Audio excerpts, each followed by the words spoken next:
இப்போ வந்து நாங்கள் மக்கள் நாள்காட்டி சேனல்லேருந்து வந்துருக்கிறோம். உங்களுடைய பேர், இந்த கோயிலினுடைய வரலாறு, நீங்கள் இங்கே வந்து எவ்வளோ காலமாக இருக்கிறீங்க, அதே மாதிரி இங்கே வந்து பார்த்தீங்கன்னா நிறைய ஆன்மீக ரீதியாக நிறைய மக்கள் வந்து வேண்டுதல் வச்சு அவங்களுக்கு நிறைவேறி இருக்கும். அதை பற்றிய தகவலும், ரெண்டாவது மக்களுக்கு நீங்கள் வந்து இந்த அம்மனை தரிசித்தா என்ன நடக்கும் அப்படிங்கிறத பற்றி நிறைய தகவல்கள் வந்து எங்களுக்கு சொல்லுங்கள் சார். നമസ്കാരം. എൻ്റെ പേര് ശ്രീജിത്ത് നമ്പൂതിരി, പട്ടാമ്പി അംസൻ.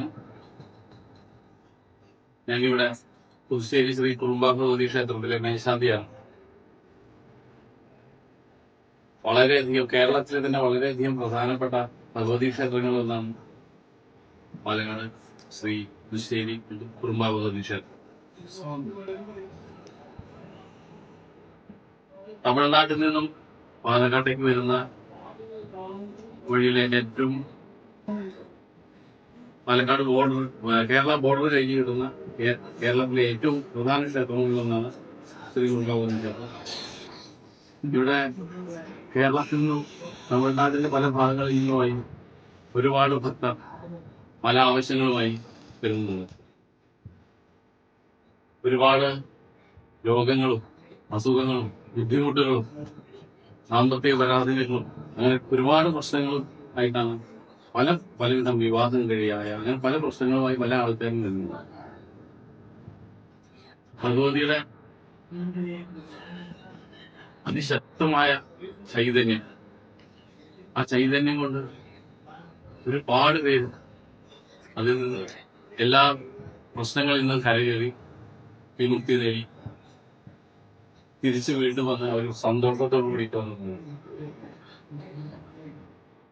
പല പ്രധാനപ്പെട്ട ചില ഉദയാസ്തമന പൂജ, പൂമുടൻ, അങ്ങനെ പല വഴിപാടുകളും കഴിച്ച് പ്രാർത്ഥിച്ചു പോകും. എന്റെ ആവശ്യങ്ങൾ കഴിഞ്ഞ് ഞാൻ എന്റെ വഴിപാടുകൾ കഴിക്കാം എന്ന് പറഞ്ഞ് അവർ പിന്നീട് വന്നു ആ പ്രാർത്ഥന പോലെ അവർ ആ വഴിപാട് കഴിച്ചു പോകും. അതായത് അവരുടെ കാര്യം കഴിഞ്ഞു എന്നതാണ്. എന്റെ അനുഭവത്തിൽ തന്നെ ഒരുപാടുണ്ട്. എന്റെ ഒരു റിലേറ്റീവ് പോലും ആശുപത്രിയിൽ കിടന്നിട്ട് വളരെ സീരിയസ് ആയിരുന്നു. അപ്പൊ ഞാൻ ഇവിടെ ഭഗവതി സഹായിച്ച് അയാളുടെ ജീവനോടുകൂടി ഒരു കുഴപ്പമില്ലാതെ ഇരിക്കുന്നു. അതുപോലെ ഒരുപാട് പേര് ഈ നാട്ടില് അത് ഭഗവതിയുടെ അതിശക്തമായ ചൈതന്യം. ഓരോ ഭക്തരും അവരുടെ കാര്യങ്ങൾ സാധിക്കാൻ വേണ്ടി പലതരത്തിലുള്ള വഴിപാടുകളാണ് മുടക്കിക്കൊടുക്കുന്നത്. ചിലര് കൃഷിക്കാരാണെങ്കിൽ നെല്ല് കൊടുക്കും അവരെ കൃഷി അഭിവൃദ്ധിക്ക് വേണ്ടിയിട്ട്. അത് അവർക്ക് വളരെയധികം കൃഷി അഭിവൃദ്ധിപ്പെട്ട് അവർ പിറ്റത്തെ കൊല്ലം അവർ വരുമ്പോൾ അതിൽ കൂടുതൽ നെല്ലാണ് കൊടുക്കുന്നത്. അതുപോലെ ചിലര് ശത്രു സംഹാരം അങ്ങനെ ഓരോ വിഷയങ്ങൾക്ക് വേണ്ടിയിട്ട് കോഴീനെ നിറച്ചു കൊടുക്കുക. പിന്നെ മക്കളുടെ കല്യാണം കഴിയാൻ പട്ടും താലി സമർപ്പിക്കും. ചുവന്ന പട്ട്, ഒരു സ്വർണത്തിന്റെ താലി ഭഗവതിക്ക് സമർപ്പിക്കുക. അത് കഴിഞ്ഞാൽ അവര് അധികം വൈകാതെ തന്നെ ഉടൻ തന്നെ അവര് കല്യാണം തീരുമാനമായി എന്ന് പറഞ്ഞിട്ട് വരുന്ന ഒരു സന്തോഷ വാർത്തയും കൂടി ഞാൻ കേൾക്കാറുണ്ട്. ഇന്ന് പോലും അങ്ങനെ ഉണ്ടായി. അപ്പോ അതുപോലെ പല പ്രശ്നങ്ങളും. ചില ആൾക്കാര് ഓരോ കോയിൻ വീതം ഓരോ ദിവസവും ഭണ്ഡാരത്തില് അവരുടെ വീട്ടിൽ ഒരു ചെറിയ ഭണ്ഡാരം വെച്ച് ഭഗവതിക്ക് എന്ന് പറഞ്ഞ് സമർപ്പിച്ച് ഒരു കൊല്ലം കഴിഞ്ഞ് അവര് വന്ന ആ ഭണ്ഡാരം ഭഗവതിക്ക് സമർപ്പിക്കുക. അമ്പലത്തിലെ ഭണ്ഡാരത്തിൽ കൊണ്ടുപോയി അത് ഒരു കൊല്ലത്തിലുള്ള അവരെന്തെങ്കിലും ഉദ്ദേശിച്ചിട്ടുണ്ടാവും, ആ ഉദ്ദേശം സാധിച്ച്.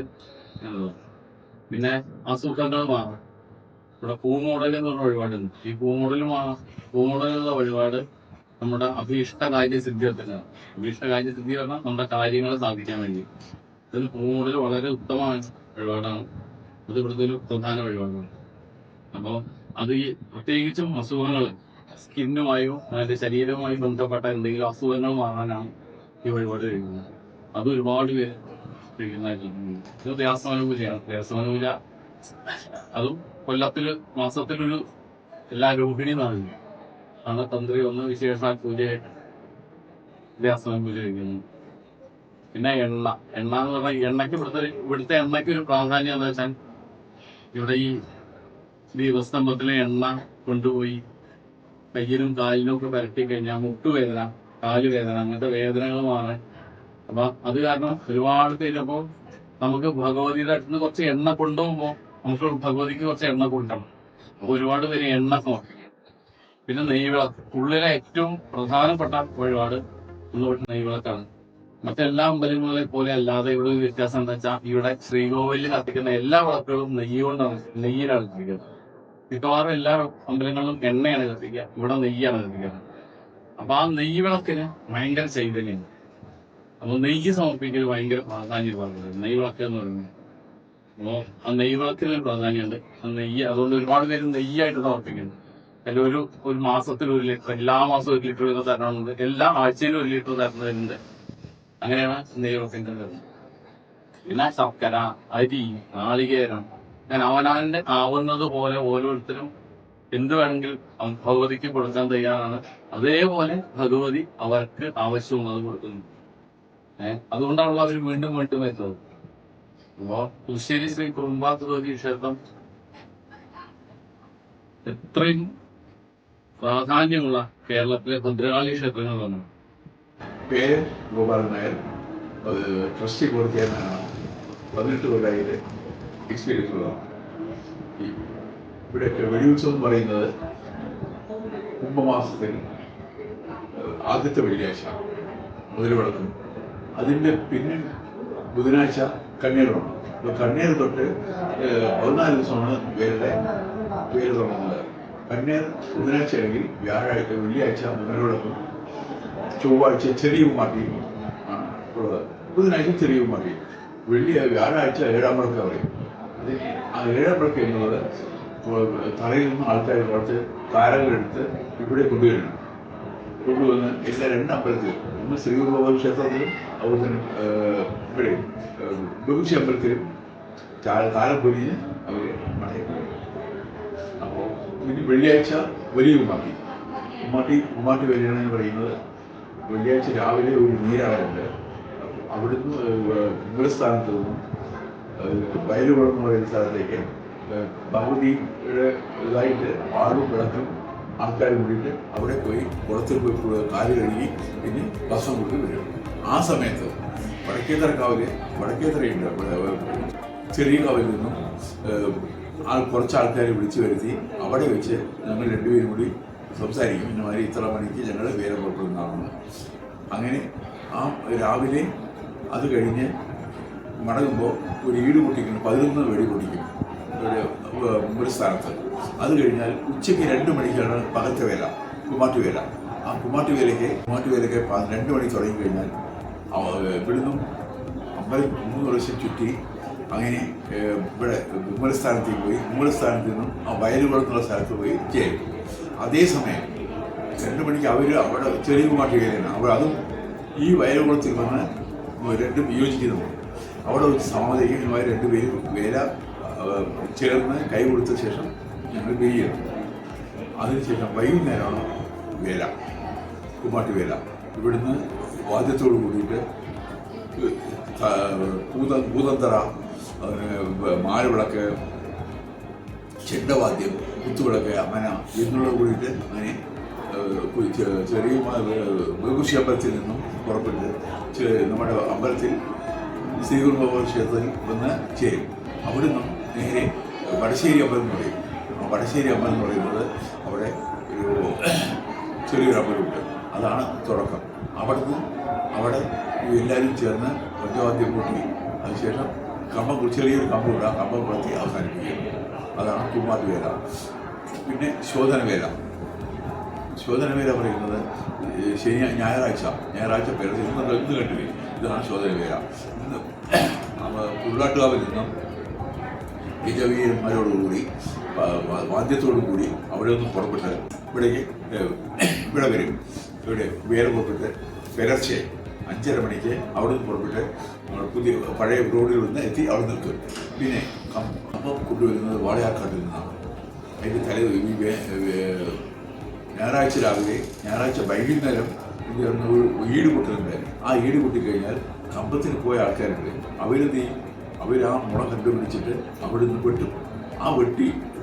ആ സമയത്തെ വെട്ടി കിട്ടുള്ളൂ നമ്മളാണ് പറയുന്നത്. അതെല്ലാം കൂടി കൊണ്ടുവന്ന് അവിടുന്ന് പുറപ്പെട്ട് അങ്ങനെ ഓരോ സ്ഥലത്ത് വെച്ചിട്ടും അവർ പൂജയെ കഴിച്ച് ഇവിടെ ഇന്ന് രാവിലെയാണ്. അപ്പോൾ തിങ്കളാഴ്ച രാവിലെ ഇവിടെ ഒരു 7 മണിക്ക് ഇവിടെ എത്തും. 7 മണിക്ക് എത്തി ആ കമ്പം കൊണ്ട് അവിടെ വയ്ക്കും. അത് കഴിഞ്ഞിട്ട് 3 പലസ് ചുറ്റിക്കഴിഞ്ഞ ശേഷം അവർ 3 പലസ് ചുറ്റും. ചുറ്റി അമ്പലത്തിൽ ചുറ്റി അവർ പോകും. അതിനുശേഷം ആ വേല അവിടെ നിൽക്കുന്നത്, അതിനുശേഷമാണ് വേല ഉള്ളിലേക്ക് വരിക. ഒന്ന് അവർ 3 വർഷം വന്ന് വേല അവസാനിക്കും.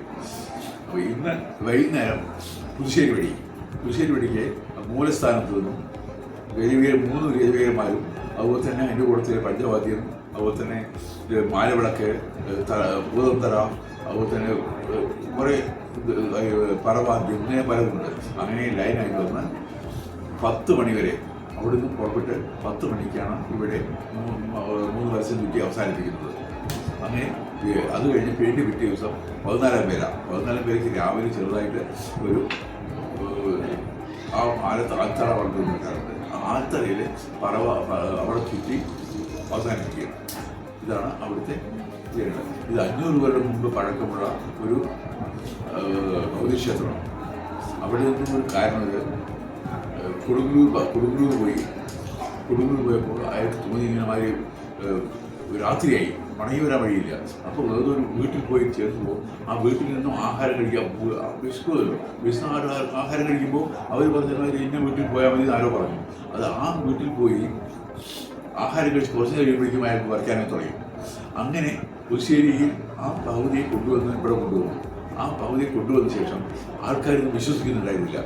അപ്പോൾ വയലോട് പറയുന്ന ആ കുളത്തിലാണ് ഇവരെ എല്ലാവരും കൂടിയിട്ട് ചാടിപ്പിച്ചത്.